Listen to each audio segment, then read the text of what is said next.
Je voudrais saluer la présence de chacune et de chacun et vous remercier de cet honneur que vous me faites de me confier cette tâche ardue de s'adresser à une jeunesse africaine dans un établissement où il y a 26 nationalités pour parler des défis contemporains.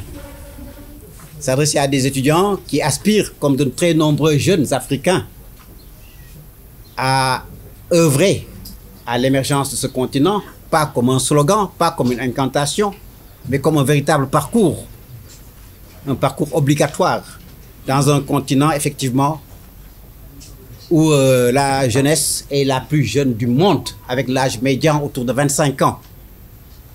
77% de la population africaine a 35 ans et moins.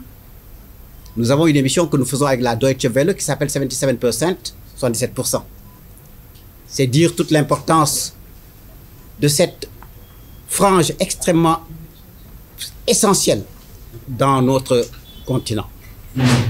Parce qu'en tirant le meilleur parti de cette population jeune, en âge de travailler, en âge d'étudier, en âge d'acquérir des compétences, à l'université certes, mais par la formation professionnelle également, nous assurons les conditions de création d'un moteur de la transformation économique du continent et d'une croissance économique inclusive, verte et durable. Quand je dis verte, le colonel Moumar Gueye, c'est à quoi je fais référence, puisque tout ce qui est aujourd'hui environnement dans ce Sénégal, il a été l'un des précurseurs.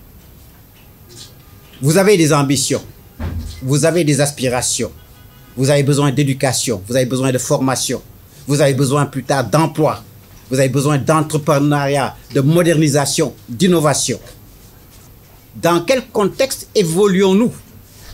L'Afrique est le continent du paradoxe, tout simplement parce que c'est également, comme le diraient les marxistes, le continent du développement inégal et combiné. Nous avons autant de traits d'avancement, de modernisation, que de signes et de traits d'arriération. Nous sommes dans un continent, effectivement aussi, on le dit, qui est le continent du présent et de l'avenir. Nous avons un continent qui a un capital humain extraordinaire. J'étais surtout à l'heure sur Country Matters Info, qui vous donne à temps réel l'évolution de la population. Nous sommes à un peu plus de 1,480 et quelques millions aujourd'hui. Et à chaque seconde, le chiffre change.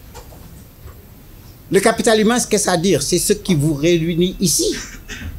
C'est l'acquisition de connaissances, d'un savoir-faire qui vous permet d'affronter la vie, de créer des atouts pour relever les défis. Donc, la démographie est aujourd'hui un point positif pour notre continent.